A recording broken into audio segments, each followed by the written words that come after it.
My dear friends, I must be honest with you. Today, I would have preferred not to be here to preach to you. Today, I would have preferred to lock myself up in my chapel before God alone, to weep and to pray. To weep and to pray for my nation, where darkness has descended. To weep and pray for my church that is being stifled out of existence in the world and also in Nigeria. To weep and pray for Deborah Emmanuel, who was killed because she found herself in a part of Nigeria she thought was home, but it wasn't. To weep and to pray for my brother and friend, Bishop Matthew Hassan Kuka, the world-acclaimed voice of the voiceless, who has now become soft target for those same voiceless people who see him as part of their problem rather than as part of the solution. To weep and to pray for the poor, miserable murderers of Deborah, who have been left uneducated and unemployed deliberately so that they can be manipulated, brainwashed, and instrumentalized for political ends by religious bigots and political egoists. To weep and to pray for people who should be leaders, religious leaders, who enjoy being ambivalent in the condemnation of evil when it is perpetrated by one of them. To weep and to pray for our political leaders, under whose watch this nation has crumbled,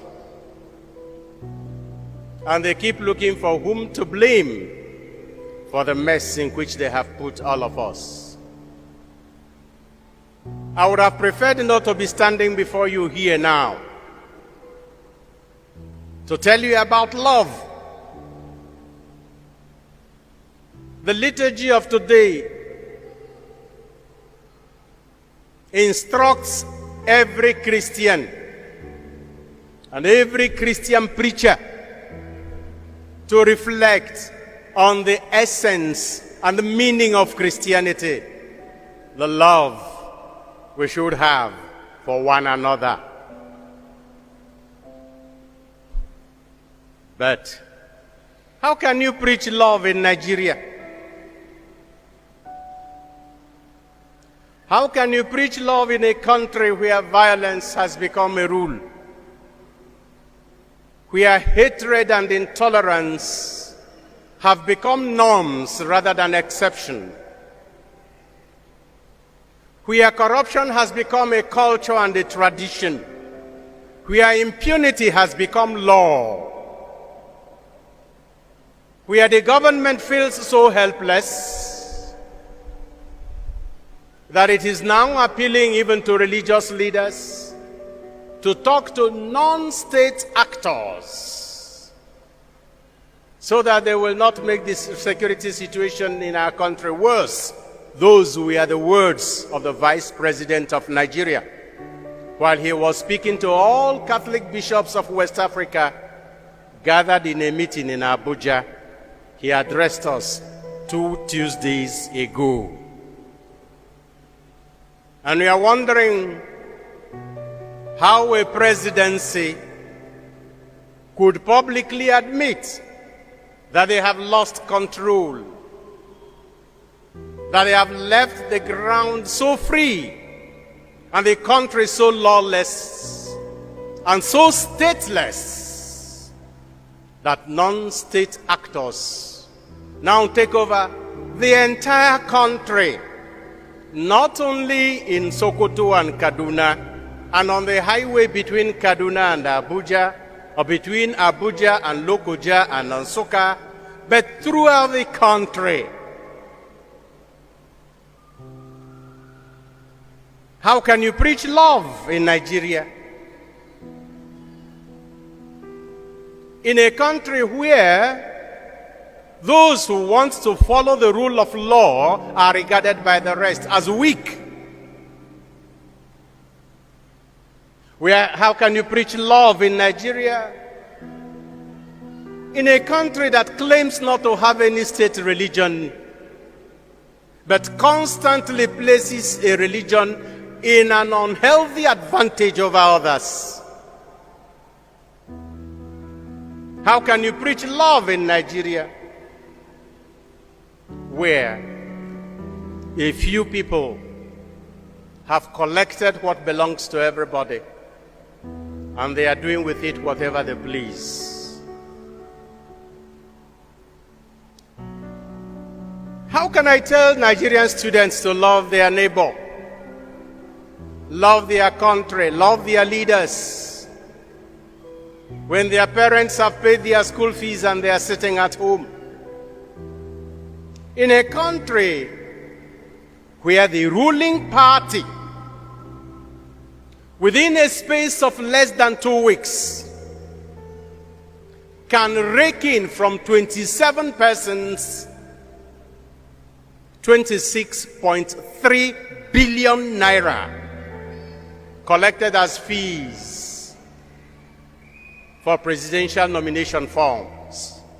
And the same ruling party is unable to finance our education properly, such that our teachers are at home and our students are roaming the streets. How can you preach love in Nigeria, in a country where members of ASU, hear me well, members of the academic staff union of universities in Nigeria have collaborated with INEC to install misfits in power in this country because they have collected money? All the electoral officers who installed the present ruling class in Nigeria are professors of our universities, members of ASU. And INEC chairmen for many decades have been members of ASU. And whom are we blaming? How can you preach love in Nigeria, in a country where forgiveness is regarded as weakness?